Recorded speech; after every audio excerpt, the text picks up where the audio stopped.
Hello guys, welcome back to my channel No Zero Day UPSC. So today is 13th of May 2026 and today we are going to talk about the CSAT, which is considered as a game changer in UPSC CSE. So as all we know, prelims basically there are two papers. Okay, one is GS and second is CSAT. And for most of the aspirants CSAT is a problem. क्यों होती है सी set में problem?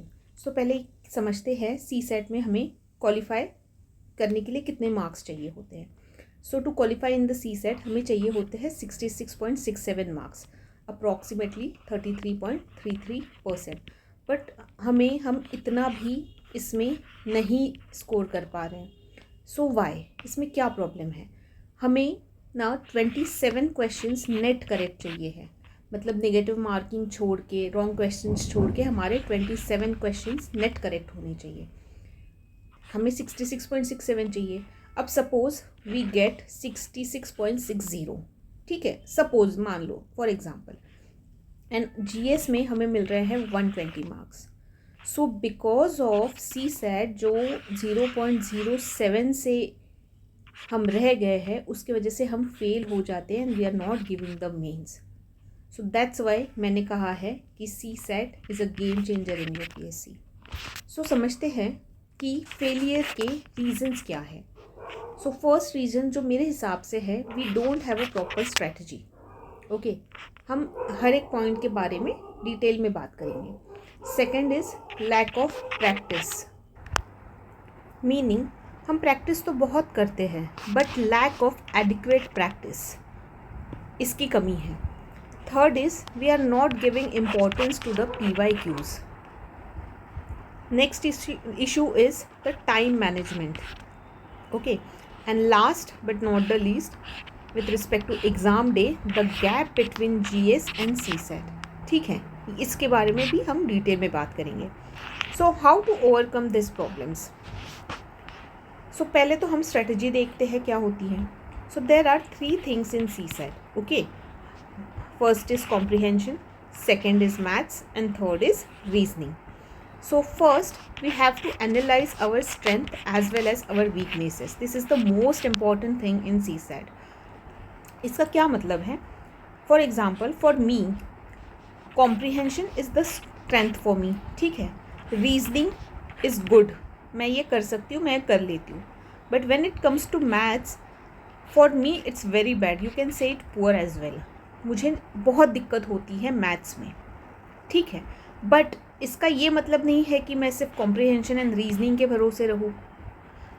We can't ignore any of the part, we have to give focus on all the 3 parts. ठीक है, so why we can't ignore any of the part?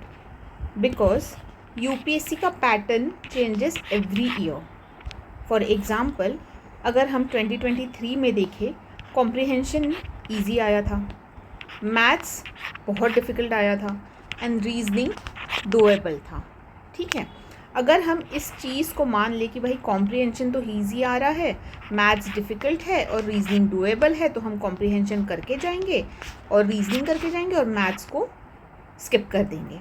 But what happened in 2024? Comprehension was very difficult. Comprehension was very difficult. Okay. Maths was doable and reasoning was easy. So, अब हम क्या करेंगे? उसमें problem यही हुई थी कि comprehension के भरोसे जो लोग गए थे, उनका ना कॉम्प्रिहेंशन हो नहीं पाया क्योंकि डिफ़िकल्ट आ गया. मैथ्स वो करके नहीं गए थे जो डोएबल था, इसलिए प्रॉब्लम हो गई. और सिर्फ रीजनिंग के भरोसे तो आप CSAT नहीं निकाल सकते हो, सिंपल सी बात है. ठीक है, so that's why therefore we can't ignore any of the 3 parts. So exactly what we have to do? See, in the exam सबसे पहले हमें इंश्योर करना है we have to attempt at least 52 to 55 questions. ठीक है, एवरेज हम लोग 50 का लेके चलते हैं या 52 लेके चलते हैं. 52 to 55 क्वेश्चंस हमें अटेम्प्ट करने ही हैं, जिससे हम टारगेट करेंगे 100 to 105 marks. Okay. Second, time management. Time management का मीनिंग क्या है? What what to attempt first, मतलब कॉम्प्रिहेंशन करना है, रीजनिंग करना है या मैथ्स करना है, and what to attempt later, इस पे भी हम डिटेल में बात करेंगे. And third is we have to do the smart work rather than the hard work. इसका क्या मीनिंग होता है? No ego problem. समझो, पहले हमने क्वेश्चन रीड कर लिया, उसके बाद if it is easy solve, तभी के तभी कर लो. इसको 2 मिनट से ज़्यादा नहीं देना है और तभी के तभी इसको सॉल्व करना है. बट अगर ये टफ है तो उसको छोड़ दो, just leave it and next question पे चले जाओ. इसे कहते हैं कि ईगो नहीं करना है, मतलब ईगो पे नहीं लानी है चीज़ कि मुझे कैसे नहीं आ सकता. हम पता चल रहा है आपने ईगो पे ले लिया, 5 से 10 मिनट आपने एक ही क्वेश्चन पे कर दिए, वेस्ट कर दिए, उसका आंसर भी नहीं आया और हमारा टाइम भी चला गया. और जो क्वेश्चंस हमें आ रहे थे हम उस पर भी उसको फोकस करने के लिए हमारे पास टाइम ही नहीं है. Are you getting my point? Okay. So कैसे सॉल्व करना है, क्या अप्रोच होना चाहिए? There are 3 stages approach. First round जो फर्स्ट आवर होगा उसमें you have to find at least 25 to 30 questions. Those are easy questions.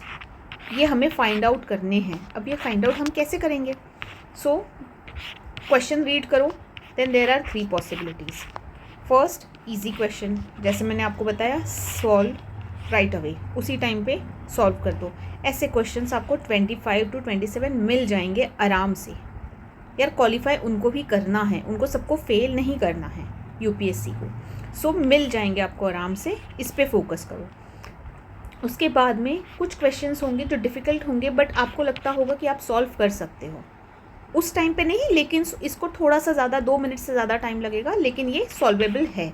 तो उसको आप मार्क कर लो, एक सर्कल से मार्क कर लो या स्टार से मार्क कर लो. ठीक है.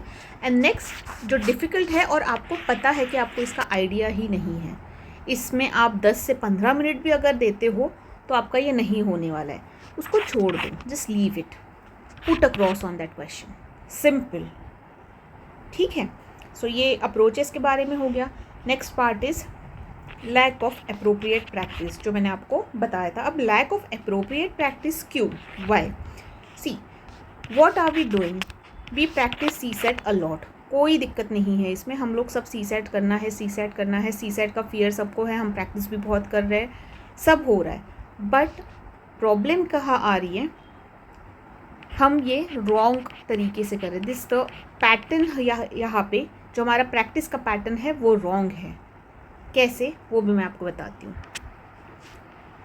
This is wrong because what happens in actual exam day, you have to understand this thing. हम 2 आवर्स का जीएस का पेपर दे के आ रहे हैं, which is one of the toughest exam, जिसके लिए हम इतने दिनों से पढ़ रहे हैं. 2 घंटे का पेपर हमारा हो गया. उसके बाद basically we are exhausted, mentally and physically tired. ठीक है, होना ही है, ये हर किसी का है. हमने पूरा अपना 100% दिया है तो हम एग्जॉस्टेड भी होंगे और हम टायर्ड भी होंगे. So there are 3 hours gap between GS and CSAT. So देखो, बेसिकली यूपीएससी प्रीलिम्स होता है मई मंथ में, मतलब समर्स आप देख ही रहे हो कितना गर्म हो रहा है अभी, और उस टाइम पे और ज़्यादा होगा 24 मई जब हमारा प्रीलिम्स है एक्चुअल में. सबसे पहले तो हमें प्रॉब्लम होगी कि हम ये 3 घंटे जो हमें बीच में मिले हैं, हम ये 3 घंटे कहाँ पे रहेंगे. अब देखो, किसी किसी के लिए तो होटल लेना इज़ फाइन, किसी किसी का घर पास में होता होगा, उनके लिए तो ठीक है, लेकिन most of the percentage of people don't have this. आसपास घर होना या होटल लेना नहीं अफोर्ड कर सकते. सो हम लोग, मैंने जैसे देखा है, पार्क में बच्चे अपना टाइम स्पेंड करते हैं, वहाँ पे रुकते हैं, वहाँ पे रेस्ट करते हैं, वहाँ पे भी गर्मी है. ठीक है. नेक्स्ट प्रॉब्लम आता है लंच का. हम प्रॉपर लंच नहीं करते, हम टेंशन में रहते हैं कि भाई जीएस में क्या हुआ होगा, क्या नहीं हुआ होगा, इसके वजह से हम प्रॉपर लंच नहीं करते हैं. So we have to handle all this things. तो इसको कैसे हम हैंडल करेंगे? ये जो सी सेट का एग्ज़ाम है, in normal days as well we have to practice GS test 9:30 to 11:30 and CSAT test 2:30 to 5:30. We have to train our mind like this only. तब जाके आपको पता चलेगा कि आपकी एक्चुअल वहाँ पे प्रोडक्टिविटी कितनी आ रही है। ऐसा नहीं कि आपने मॉर्निंग में 9 बजे मैं उठूँगा या उठूँगी 9:30 बजे से 11:30 बजे तक के मैं टेस्ट दूँगी सीसेट का, एंड देखो यार मेरा तो अच्छा हो रहा है, लेकिन मेन एग्ज़ाम डे पे तो वैसा हुआ नहीं। बिकॉज यार आप सुबह उठे हो, फ्रेश माइंड से सीसेट दे रहे हो, आपका अच्छा ही पेपर होना है, जो कि एग्ज़ाम डे में ऐसे नहीं होगा। इसलिए प्लीज़ प्रैक्टिस आपको ऐसे ही करनी चाहिए, अपने माइंड को ऐसे ही ट्रेन करना है। Okay, so this is the most important. And what is most important is, instead of giving mock test of random coaching, focus should be given on PYQs. very very important।